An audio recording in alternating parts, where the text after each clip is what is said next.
मित्रों नमस्कार।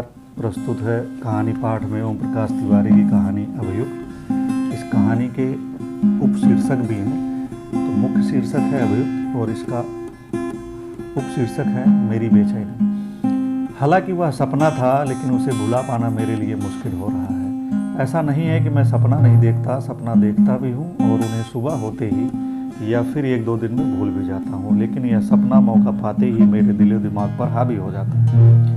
इस सपने की कशिश, इसका मीठा दर्द और गुलाबी एहसास मेरे जहन में हमेशा बना रहता है।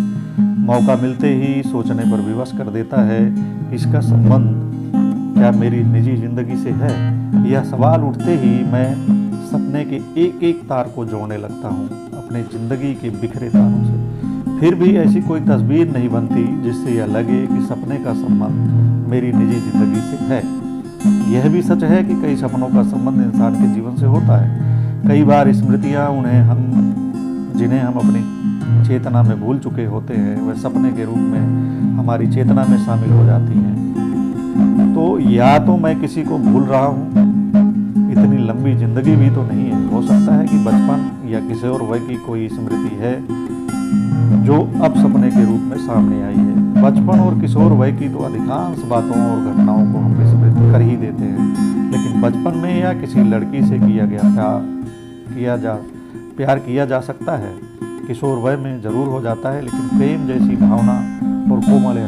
मेरे अंदर से ही आवाज आती है कि दुष्यंत भी शकुंतला से प्यार करके भूल गए थे। शकुंतला के साथ बिताए प्यार भरे लम्हे को दुष्यंत ने विस्मृति के पत्थर से कुचल दिया था। ऐसा तो उन्होंने शाप के कारण किया था। मैंने खुद से ही सवाल किया, पर उन्हें तो नहीं पता था कि वह किसी ऋषि के शाप के कारण शकुंतला को विस्मृत कर रहे हैं। तो क्या मैं शापित हूँ? हो सकता है। आज के ज़माने में वैदिक युग की बातें सब बकवास हैं।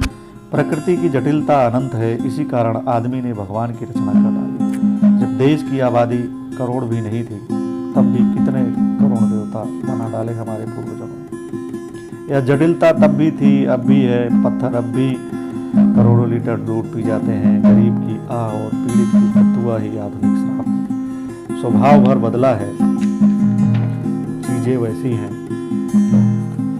मैंने तो किसी को नहीं सताया, फिर मुझे कौन श्राप देगा, ऐसा हर इंसान को लगता है। यदि उसे ऐसा न लगे तो वह ऐसा काम ही ना करे। ऐसा काम ही ना करे तो उसके सपने इतने डरावने भी ना हो। आज बहुत से इंसान हैं जो रातों को इसलिए नहीं सो पाते क्योंकि उनके सपने इतने डरावने होते हैं कि जागने पर भी वे उनका पीछा नहीं छोड़ते। मेरा सपना तो डरावना नहीं है, जानता हूँ, इसलिए कह रहा हूँ। उनकी स्मृतियों को खंगालो, अपनी स्मृतियों को खंगालो। अंदर से आवाज आई। अपने ही द्वंद्व से मैं पस्त हो गया। हालांकि मुझे याद नहीं, लेकिन यह मानने को विवश हो जाता हूँ, किसी को प्यार करके शायद मैं भूल गया हूँ। वो सपना क्या था? तुम मुझे भूल गए, पर मैं नहीं। उसने कहा तो मैं अवाक रह गया। भला प्यार भी भूलने वाला एहसास है? सोचता हूँ पर बोल नहीं पाता। यह देखो, तुमने कई पत्र भी लिखे हैं। एक अन्य महिला जो शायद उसकी भाभी है, कई लिफाफे मेरी तरफ बढ़ा देती। एक भी लिफाफा खोला नहीं गया है, लेकिन उनके ऊपर जो लिखावट है वह मेरी ही है। यह तो खोलकर पढ़े भी नहीं गए हैं। मैंने उस महिला से पूछा। प्रेम पढ़ने का मोहताज नहीं होता, वह महसूस किया जाता है। मैंने तुम्हारी आंखों में देखकर ही महसूस कर लिया था, पहली ही नज़र में। उसके बाद तो ये पत्र या तुम्हारे मुंह से निकले अल्फाज सब बेमानी है। प्रेम में यदि शब्दों की जरूरत पड़ जाए या उसे लिखकर इजहार करना पड़े तो वह कोमल एहसास कहाँ रह जाता है? फिर तो वह भौतिक हो जाता है, अलौकिक कहाँ रह जाता है? प्रेम अलौकिक। मैं अपने प्रेम की औलिकतिकता को बरकरार रखा। मैंने अपने प्रेम की औलिकतिकता को बरकरार रखा, इसलिए तुम्हारे इन पत्रों को नहीं पढ़ा। जानती हूँ इसमें तुमने अपनी मजबूरियों का उल्लेख किया होगा, उन्हें सिद्ध करने के लिए तमाम तर्क भी दिए होंगे, लेकिन तुम मुझसे प्रेम करते हो, इसके प्रमाण है ये पत्र। बेशक तुम नहीं आए, लेकिन तुम्हारे पत्र तो आए। मैंने इसी में ही तुम्हारी मूरत देख ली, इसी में तुम्हारी सहमति देख ली। मैं तो प्रेम दीवानी हूँ मीरा के लिए। जब यह जरूरी नहीं था कि भगवान का शरीर उपस्थित हो, तो मेरे लिए भी जरूरी नहीं है कि तुम सशरीर मेरे सामने। मैंने तुमसे प्रेम किया है, दिल में बसाया है, इसके बाद तुम कहीं भी रहो मेरे लिए कोई फर्क नहीं पड़ता और उसका कोई अर्थ भी नहीं होता। उसने कहा था और मैं अभिभूत था। प्रेम की ऐसी पराकाष्ठा। उसने मीरा बन के मुझे कृष्ण बना दिया, मुझे तुच्छ को ऐसा सम्मान। कृष्ण तो भगवान है, मैं तो इंसान भी नहीं हूँ कायदे से। वह मीरा की भावनाओं को जानते समझते थे या होंगे, लेकिन मैं तो इंसान हूँ, मैं तो इसकी भावनाओं को समझ भी नहीं चाहा। मैं अपनी ही भावनाओं से अनजान हूँ, फिर इसकी कोमल भावनाओं के एहसास को कैसे समझ सकता था। मैं भौचक था। तुम शादी करके अपने बीवी बच्चों के साथ खुश हो, पर यह पगली तुम्हारे प्यार में कुंवारी बैठी है, कैसे बीतेगा इसका जीवन? उसकी भाभी ने मुझसे कहा था। मुझे कोई जवाब नहीं सूझा, मैं चुप ही रहा। मेरी चुप्पी में मेरे अपराध की स्वीकृति भी थी, शायद वह अपराध जिसके बारे में मैं नहीं जानता था, जिससे मैं अनभिज्ञ था। यह गांव ऊंची जाति वालों का है, उन्होंने हमारा जीना हराम कर दिया है। उसकी भाभी ने कहा, जीना हराम कर रखा है? मैंने आश्चर्य से सवाल किया। हाँ, वे उसके चरित्र पर उंगली उठाते हैं, कहते हैं कि यह गांव के लड़कों को बिगाड़ रही है। हम ठहरे निम्न जाति के लोग उनका मुकाबला नहीं कर सकते। उन्होंने इसका बाहर निकलना दूभर कर दिया है। उनका कहना है कि इसने पाप किया है, यह इस गांव में नहीं रह सकती। वह महिला रुआसी हो गई, उसकी आंखों में आंसू भर आए। उसने अपने आंसू आंचल से पोंछते हुए कहा कि दरअसल उनकी निगाह इस पर है, यह उन्हें घास नहीं डालती तो इसे कलंकित करके गांव से निकाल देना चाहिए। इसके बाद सपने में सब कुछ गड्ढमड्ढ हो जाता है। पता चलता है कि लड़की गांव वालों के डर से अपनी बहन के यहाँ रहने के लिए गई है। मुझे आया जानकर कोई उसे लेने जाता है। मैं उससे मिलने के लिए व्यग्र हो जाता हूँ। सोचता हूँ वह मेरे सामने होगी तो मैं क्या बातें करूँगा या क्या कहूँगा, मेरी समझ में कुछ नहीं आता। लेकिन मैं रोमांचित हूँ। उससे मिलने की कल्पना मात्र से ही व्यग्रता कुछ ऐसी जैसे मैं पहली बार किसी स्त्री के संपर्क में हूँ। इसी बीच वहाँ भगदड़ मच जाती है, चारों तरफ अफरा-तफरी मच जाती है, मारकाट होने लगती है। मैं आतंकित हो जाता हूँ, भयभीत हो जाता हूँ। उसकी भाभी कहती है कि यह सब उनकी चाल है, वे तुम दोनों को मिलने नहीं देना चाहते, इसलिए दंगा भड़का दिया। वे तुम दोनों को मार देना चाहते हैं। मेरा डर गायब हो जाता है। मैं मुकाबले के लिए दृढ़ प्रतिज्ञ हो जाता हूँ। वह मुझे भागने के लिए कहती है। एक भीड़ मेरी तरफ बढ़ती है, उनके हाथों में हथियार है, लेकिन उनकी शक्ल आदमी जैसी नहीं है। हालांकि उनके दो हाथ बंधे हैं, लेकिन चेहरा जानवरों जैसा है, बिल्कुल डरावना। मैं सोचता हूँ कि किस लोक के वासी हैं, मुझे क्यों मारना चाहते हैं।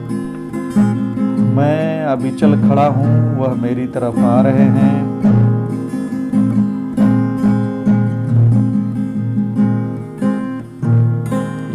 वह मेरी तरफ आ रहे हैं। उनकी भाभी भयभीत है, कभी मुझे देखती है तो कभी भीड़ को। वह चिल्लाती है कि यहाँ से भाग जाओ, ये लोग तुम्हें मार डालेंगे।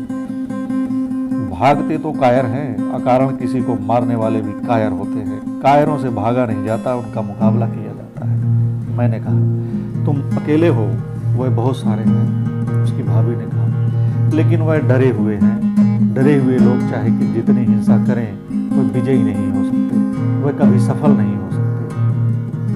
मुझे भागता नहीं देख महिला भाग जाती है, लेकिन थोड़ी ही देर में वह एक भीड़ के साथ उपस्थित होती है। उनके भी हाथों में हथियार हैं, उनकी शक्ल आदमियों जैसी है। यह भीड़ मेरे पीछे आकर खड़ी हो जाती है। उन्हें देखकर जानवरों की शक्ल वाली भीड़ रुक जाती है। माहौल में तनावपूर्ण शांति पसर जाती है, एकदम सन्नाटा। इसी बीच दो युवक मोटरसाइकिल से आते हैं। एक पर वह लड़की बैठी होती है। मोटरसाइकिल रुकते ही वह दौड़कर मेरे पास आती है। मैं उसे सीने से लगा लेता, जैसे कई जन्मों की जान पहचान। तुम इसे लेकर भाग जाओ। एक युवक मोटरसाइकिल लेकर मेरे पास आता है। मैं क्यों भाग जाऊं? मैंने क्या गलत किया है? यह बहस का समय नहीं है, वह युवक कहता है। तो भागने का भी नहीं है, भागकर जीवन नहीं जिया जा सकता। आज यही तय होगा कि हमें जीना है या मरना। मैं लड़की के चेहरे की तरफ देखता हूँ। उसके चेहरे पर मिलन का सुख है। मरने का कोई भय नहीं है। मैं अस्वस्थ हो जाता हूँ। इस बीच पुलिस आ जाती है। सभी पुलिस वालों को देखते हैं। पुलिस के जवान अपनी गाड़ियों से उतरकर पोजीशन ले लेते हैं। उनका अधिकारी जोर से बोलता है, अपने आप को हमारे हवाले कर दो। मेरे समझ में नहीं आता कि वह किसे हवाले करने को कह रहे हैं। पुलिस अधिकारी हमारे पास आता है। तुम दोनों को गिरफ्तार किया जाता है। क्यों? मैंने सवाल किया। गांव की शांति भंग करने के लिए, वह अधिकारी बोला। आरोप तो निराधार है, शांति हमने नहीं भंग की। तुम्हें जो कुछ भी कहना है अदालत में कहना, पुलिस अधिकारी ने कहा। हम चुपचाप उनके साथ चल देते हैं। अगले दिन हमें अदालत में पेश किया जाता है। सरकारी वकील जज से कहता है कि दोनों ने गांव की शांति भंग की है। आरोप निराधार है जज साहब। मैंने प्रतिवाद किया। मैंने तो केवल प्यार किया है। यही तो गुनाह है। वकील ने कहा, प्यार करना तो गुनाह नहीं होता जज साहब। मैंने सवाल किया। प्यार करना ही गुनाह है योर ऑनर। वकील ने कहा, क्योंकि इनके प्यार करने से गांव की शांति भंग हुई। उच्च जाति के होते हुए भी उन्होंने निम्न जाति की युवती से प्रेम किया है। इससे दोनों समुदायों में तनाव व्याप्त हो गया है। दोनों समुदाय के लोगों की भावनाएं इस कारण स्थिति विस्फोटक हो गई है। शांति भंग हो गई है। लोग मारकाट पर उतर आए हैं, हिंसा पर उतर आए हैं। वह तो समय पर पुलिस पहुंच गई, नहीं तो लाशों का ढेर लग जाता। योर ऑनर, सरकारी वकील ने तर्क दिया और इसके बाद चुप हो गए। मैं अवाक हूँ, समझ में नहीं आता कि क्या कहूँ। युवती भी चुपचाप और शांत है। उसके चेहरे पर कोई भाव नहीं, न डर का न खुशी का। अदालत अपना फैसला सुनाती है। गवाहों के बयान और सबूतों को देखते हुए अदालत इस निर्णय पर पहुंची है कि चूंकि अभियुक्तों ने गंभीर अपराध किया है, इसलिए इन्हें बामशक्कत उम्र कैद की सजा सुनाई जाती है। सपने से बाहर मेरी नींद टूट जाती है। मेरा शरीर पसीने से भीग जाता है। मैं सपने के बारे में सोचने लगता हूँ। यह कैसा सपना है? क्या मैं इसे भुला पाऊंगा? इसके बाद मैं सो नहीं पाता। बाहर चिड़िया चहचहाने लगती है। खिड़की से बाहर देखता हूँ तो अंधेरा भाग रहा होता है। भोर का उजाला खिड़की के रास्ते घर में प्रवेश कर रहा होता है। और वह तस्वीर। उस दिन सुबह मैं बिस्तर से उठकर छत पर चला गया। टहलते हुए सपने को बार बार याद करने लगा। तभी पूरब दिशा में सूरज निकलता दिखाई दिया। मुझे सूरज की जगह किसी लड़के का चेहरा नजर आया। चेहरा इतना धुंधला था कि मेरी समझ में नहीं आया कि वह किसका चेहरा है। रात में देखे गए सपने को और उगते सूरज में चश्मा लड़की की तस्वीर को मिलाकर देखता हूँ तो बेचैनी और बढ़ जाती है। कभी लगता है कि मैं दुष्यंत हूँ, फिर लगता है कि कृष्ण हूँ, फिर लगता है कि नहीं, मैं तो अभियुक्त हूँ। नमस्कार दोस्तों, उम्मीद करता हूँ कि ये कहानी आपको पसंद आई होगी। कहानी पसंद आए तो चैनल को सब्सक्राइब और शेयर करना नहीं भूलिएगा। हाँ, अपनी अगर किसी रचना का पाठ कराना चाहते हैं तो हमें मेल करें। पसंद आने पर उसका भी पाठ